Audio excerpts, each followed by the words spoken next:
téléspectateurs, vous êtes bien sur la chaîne de YouTube Le Français Réel. Devant moi, c'est un acteur français de l'origine marseillaise.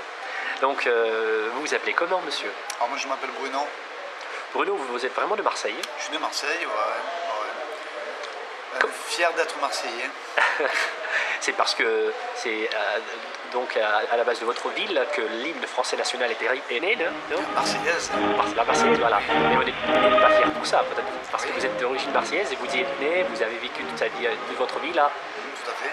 D'ailleurs, on a la maison de la Marseillaise qui se trouve à la rue Tubano à Marseille. C'est une rue mal fréquentée, mais et c'est là qu'a été établi le musée de la Marseillaise. Voilà. Et on trouve la Marseillaise chantée par plein de chanteurs connus.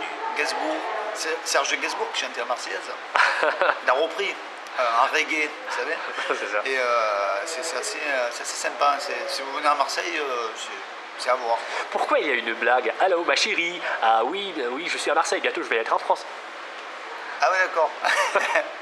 Marseille, c'est à la France. Marseille, c'est une ville atypique. Pourquoi? Parce que c'est le mélange de toutes les nationalités. Et puis on est au bord de la Méditerranée aussi. Ah, d'accord. On est au bord de la Méditerranée. Et l'accent spécifique marseillais, qu'est-ce que vous en dites? Ah, l'accent de Pagnol, l'accent de Marcel Pagnol. Hein. L'accent de... J'ai pas réussi à le filmer, Marcel Pagnol. C'est magnifique. C'est magnifique. Marcel Pagnol, c'est magnifique. Le Manon des Sources, le château de ma mère, c'est ça, c'est des histoires provençales et avec des histoires d'amour. D'accord. Avec en fond des cigales qui chantent, c'est magnifique. Pourriez-vous passer quelques salutations pour Moscou pour finir mon vidéo? Excusez-moi. Pourriez-vous passer quelques salutations pour Moscou, pour les Russes qui apprennent le français?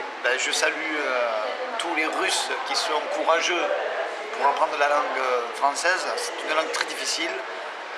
Ciao. Merci. Ciao, ciao. Bonjour mes chers auditeurs et spectateurs, vous êtes bien sur la chaîne YouTube. Devant moi c'est un acteur, la future vedette du cinéma français. Au moins, bon, que l'on puisse dire.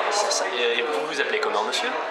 Écoute, je m'appelle Loïc, j'ai 30 ans et je suis en train de terminer ma petite semaine de stage de cinéma au cours Florent. Ah, c'est vrai, bon, c'est pas par hasard que je vous ai nommé le futur star du cinéma. Et surtout que vous avez un type, reçu une grande ressemblance, mais il est avec un grand acteur américain, ça s'appelle Tim Roth. Hein.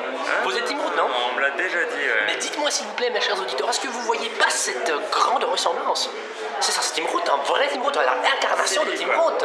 Est-ce que tu peux jouer une petite scène de, je sais pas, de quoi que ce soit avec Tim Roth? Est-ce que tu connais un film avec? Malheureusement, ma culture cinématographique Tim Rothienne est un peu limitée. Ah, d'accord. Mais tu connais bien la culture française cinématographique? Un peu mieux en effet que celle. Est-ce que tu peux dire que la France est très forte maintenant dans le cinéma? Écoute, on va pas se mentir, mais on n'a jamais été très mauvais non plus. On a eu sans doute des périodes un peu plus délicates, mais le cinéma français s'en sort très bien. Ça veut dire que ce n'est pas pourri, on est en train de développer. Exactement. Je pense que ça continue à avoir de l'importance. Franchement, tu préfères les films français ou les américains? Et c'est là que je vais me contredire en disant que je préfère quand même les films américains, il n'y a pas à chier.